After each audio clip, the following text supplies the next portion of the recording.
नमस्कार, मैं डॉक्टर सुशील दुबे।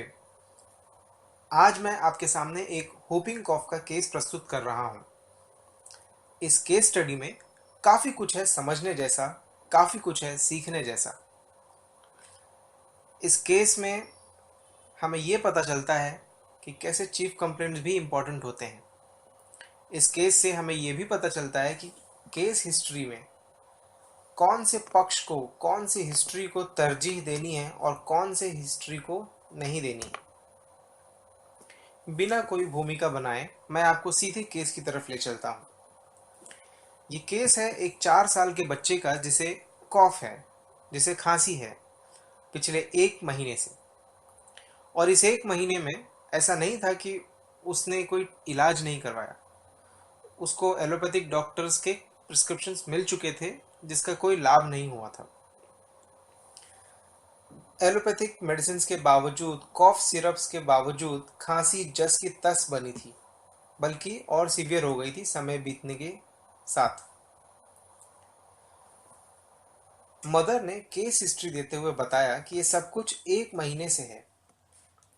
पहले सर्दी थी, थोड़ा सा कॉफ था, लेकिन ये एक बर्थडे पार्टी में गया था और वहां पर केक खाने के बाद से ज्यादा हो गया है। केक में कुछ थोड़ा सा स्टिकी था, जिसमें कुछ क्रीम जैसा था, उसके बाद से ज्यादा हो गया है। डॉक्टर इसको जब भी नींद लगेगा ये खांसेगा। जब ये सोता है तो जो इसकी पहली नींद होती है उसमें खांसता है, खांसेगा, और उसके बाद खांसने के बाद पूरा पसीने से भीग जाता है। सोने के आधे पौने घंटे में खांसी शुरू होती है। खांसेगा खांसेगा और फिर वॉमिटिंग हो जाती है इसको। वॉमिटिंग के बाद खांसी कम हो जाती है, शांत हो जाता है। जब तक वॉमिटिंग नहीं करेगा तब तक खांसता ही रहेगा। एक बार कॉफ निकल गया उसके बाद रिलीफ मिल जाता है। खांसते खांसते पसीना हो जाएगा, लेकिन तब तक इसको आराम नहीं मिलेगा जब तक ये वॉमिटिंग नहीं करेगा। वॉमिटिंग करेगा तो रिलीफ मिल जाएगा, फिर तुरंत सो भी जाएगा, एकदम नॉर्मली रिलैक्स हो जाएगा जैसे कि कुछ है ही नहीं। और खांसने में इसको वाइटिश और कुछ ऐसा स्टिकी जैसा, फ्रॉदी जैसा एक्सपेक्टोरेशन आता है, झाग झाग जैसा होता है। अच्छा, ये रात को ही खांसता है ऐसा नहीं है, दिन में भी खांसता है।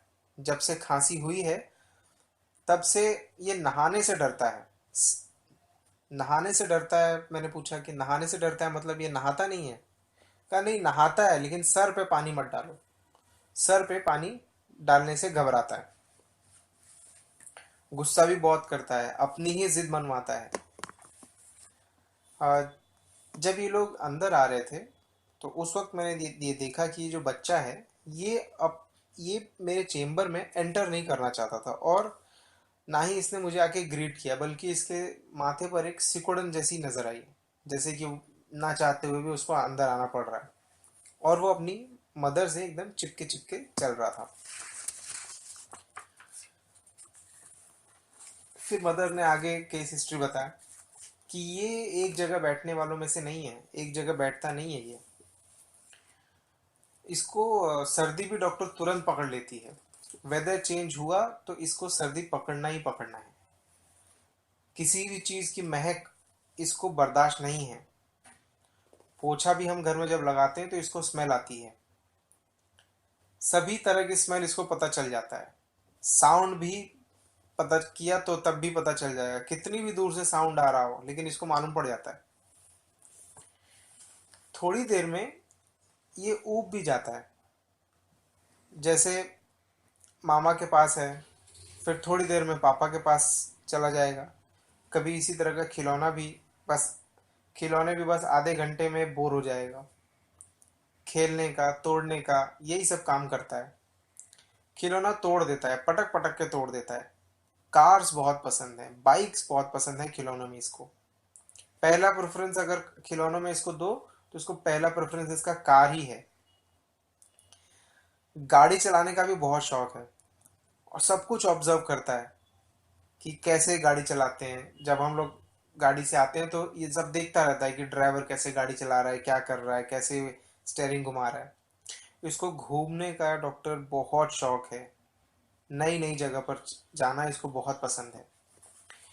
ये खेलता भी इतना है कि सामने वाले को थका देगा, लेकिन ये नहीं थकेगा। जब से खांसी है तब से इसका नेचर ही चेंज हो गया है। अच्छा डॉक्टर, इसको गाना भी बहुत जल्दी याद कर लेता है, बात बहुत कैच कर लेता है। जिसके ऊपर गाना गाएगा उसको, जिसके ऊपर गुस्सा आएगा उसको मार मार के ही घर से निकालेगा। गुस्सा करेगा तो अपने आप को भी मारता है, जैसे बाल खींचेगा, अपने आप को दांत काटेगा। लेकिन जब हम लोग कुछ पूछेंगे कि डांटेंगे कि ये क्या कर रहा है, तो कहेगा कि नहीं, मैं खुजली हो रही ना, तो मैं खुजली कर रहा हूँ, मैं बाल नहीं खींच रहा, मैं खुजली कर रहा हूँ, मैं दांत नहीं काट रहा हूँ, मैं तो खुजली कर रहा हूँ अपने आप को। तो ये एक छोटा सा केस है। अब इस केस में हमको बहुत सारे रूब्रिक्स मिलते हैं, लेकिन इसमें जितना भी हमने हिस्ट्री पढ़ा, इसमें से ऐसा कौन सा हिस्ट्री है जो हमारे लिए इम्पोर्टेंट है, और ऐसा कौन सा हिस्ट्री है जो हमारे लिए इम्पोर्टेंट नहीं है। अक्सर ये कन्फ्यूजन होता है कि जब भी पेशेंट हिस्ट्री देता है तो कौन सी बात को हम रूब्रिक्स में कन्वर्ट करें, या कौन से सिम्टम्स को लेकर हम टोटालिटी बनाएं और कौन से सिम्टम्स को छोड़ दें। तो यहाँ इस केस में मैं आपको यही बताने की कोशिश कर रहा हूँ। अब पहले ये देखते हैं कि ये केस क्या है। केस है होपिंग कॉफ का। मुझे कैसे पता चला कि ये होपिंग कॉफ है? बच्चे को मेरे सामने ही खांसी आई, और खांसने के बाद उसको वॉमिटिंग जैसा भी हुआ, जिससे कि मदर घबराकर उसको बाहर ले गई कि कहीं वॉमिटिंग हो जाएगी। तो वो जो क्लासिकल हुप करके एक साउंड होता है कॉफ में, वो मेरे सामने ही हुआ, तो क्लिनिकली मैं उसको डायग्नोज कर पाया कि ये हुपिंग कॉफ का केस है। ठीक है, ये हुपिंग कॉफ का केस है, लेकिन इससे हमें क्या समझ में आता है? तो हमें ये समझ में आता है कि ये एक्यूट केस है। अब अगर हम इसका ड्यूरेशन भी देखते हैं तो ये केवल 1 महीने से है। ये प्रॉब्लम, ये जो कॉफ का है, ये इसको 1 महीने से ही है। ये कोई क्रॉनिक कंप्लेंट नहीं है उसका। तो अब क्योंकि ये केस 1 महीने से ही है, ये केस एक्यूट है, तो हमारा फोकस इस होपिंग कॉफ को सॉल्व करने में होना चाहिए। या इसको होम्योपैथिक भाषा में कहूँ तो हमारा मकसद इस पेशेंट को होपिंग कॉफ नाम की बीमारी से छुटकारा दिलाने में होना चाहिए। हमारी पहली प्राथमिकता होनी चाहिए कि उसका खांसी बंद हो जाए, वरना ये और सीवियर हो सकती है। और होपिंग कॉफ के कॉम्प्लिकेशंस आप लोग जानते हैं, सीवियर से सीवियर कॉम्प्लिकेशंस हो सकते हैं। तो अब ऐसे केस में हमारा पहला मकसद ये होगा कि हम इस कॉफ को हम टैकल करें। अब यहाँ पर हमारा जो बाकी का हिस्ट्री है, जैसे उसका पास्ट हिस्ट्री, उसका फैमिली हिस्ट्री, उसका thermals, thirst, appetite, desire, perspiration, उसका जो स्वभाव हमने जानने की कोशिश की इस पूरे केस में, यहाँ पर फिलहाल इस वक्त, क्योंकि उसको खांसी है, उसको होपिंग कॉफ है, उसको एक एक्यूट कंप्लेंट है जो बहुत ही वॉयलेंट कॉफ है। खांसी उसकी ऐसी, होपिंग कॉफ काफ़ी वॉयलेंट होता है, और मेरे सामने भी जो आया वो भी बहुत ही वॉयलेंट तरीके से आया। वॉयलेंट का अर्थ है बहुत ही तेज और बहुत ही तीव्र तीव्र गति से वो खांसी आती है। तब ऐसे में हमारा, सिर्फ इसी केस की बात नहीं कर रहा हूँ, कोई भी केस हो, अगर किसी भी केस में किसी भी तरह का, चाहे वो एक्यूट हो चाहे वो क्रॉनिक हो, अगर वॉयलेंस है तो आपको सबसे पहले उस वॉयलेंस को कंट्रोल करना है, अदरवाइज पूरा तहस नहस हो जाएगा। तो इस केस में हमें अगर कॉफ को कंट्रोल करना है तो हमारा पूरा का पूरा फोकस भी कॉफ की तरफ ही होना चाहिए। यहाँ पर इस स्थिति में जो बाकी की जो हिस्ट्री है, जो उसका स्वभाव वाला हिस्ट्री है, जो उसका थर्मल थर्स्ट, डिजायर, एवर्जन और बाकी का जो हिस्ट्री है, वो दूसरे नंबर पर आ जाता है। पहले नंबर पर हमें अभी के जो सिम्टम्स हैं उसके ऊपर हमको फोकस करना होगा, क्योंकि ये एक्यूट केस है। यहाँ पर हमको एक कॉज जैसा अपीयर होता है कि ये कॉज हो सकता है, कि बच्चे ने केक खाया, केक में कुछ स्टिकी था और उसके बाद से ज़्यादा हो गया। लेकिन यहाँ गौर करने वाली बात यह है कि केक में जो भी कुछ था स्टिकी, वो खाने के बाद कॉफ ज़्यादा हो गया है। इसका अर्थ है कि वो पहले से मौजूद था। इसका मतलब ये कॉज नहीं है। तो हमारे पास कोई कॉज नहीं है, लेकिन हमारे पास एक डेटा है। डेटा क्या है कि उसका जो कॉफ है वो वॉयलेंट है, और जो वॉयलेंस है वो हमें साफ नज़र आ रहा है। अब इस केस में भी एक सिम्टम ऐसा है जो इस केस को सॉल्व कर सकता है, और वो क्या है?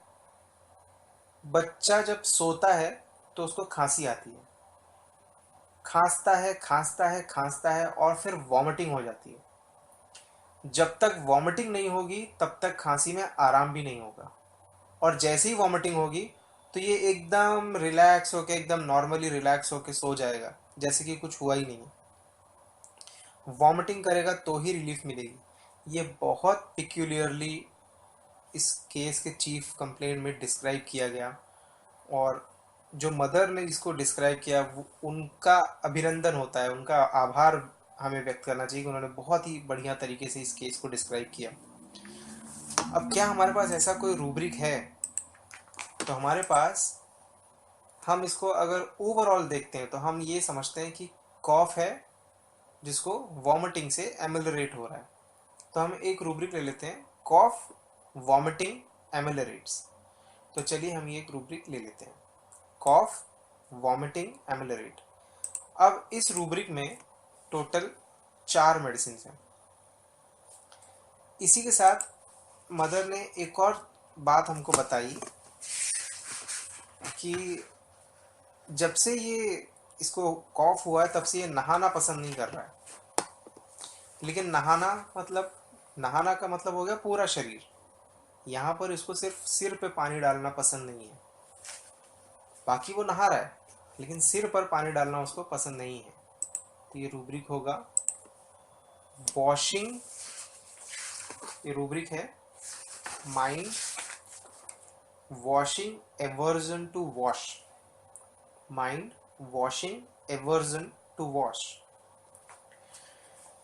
थर्ड, जैसे कि मैंने कहा, ये हमने क्लिनिकली ये डायग्नोज किया कि ये हुपिंग कॉफ है। तो हम ये एक रूब्रिक ले सकते हैं सपोर्टिंग के तौर पर, हुपिंग कॉफ, जिसमें 158 रेमेडीज हैं। आप इसको अगर नहीं भी लेते हैं तो कोई विशेष उससे ना तो आपको मदद मिलती है उसके लेने से, ना ही अगर आप इसको छोड़ देते हैं तो उसमें कोई नुकसान होगा। लेकिन हमने ये ले लिया। अब हमारे सामने जो मेडिसिन है वो केवल एक ही मेडिसिन है, और वो है मेजेरियम। मेजेरियम मेजेरियम के लिए हम हुपिंग कॉफ के बारे में तो जनरली हम सोच नहीं सकते। यूजुअली हम इसको स्किन कंप्लेंट्स में सोचते हैं। लेकिन ऐसा ही एक बहुत बेहतरीन सिम्टम भी मिलता है। वो सिम्टम है cough violent uninterrupted until relieved by vomiting। Symptom क्या है? Cough violent uninterrupted until relieved by vomiting, यानी ये एकदम वॉयलेंट और फोर्सफुल कॉफ होगा, अनइंटरप्टेड होगा, लगातार होगा, कॉन्स्टेंटली होगा, तब तक होगा जब तक कि वॉमिटिंग ना हो जाए, और वॉमिटिंग होने के बाद रिलीफ मिल जाएगा। ये पूरा एक रूब्रिक पूरे केस को डिफाइन कर देता है। इसके अंदर केवल और केवल सिंगल रेमेडी है, मेजेरियम। ये रूब्रिक मैं वापस दोहरा देता हूँ, cough violent uninterrupted until relieved by vomiting. इस बेबी को हमने मेजेरियम 30 BD दिया था फॉर 3 days।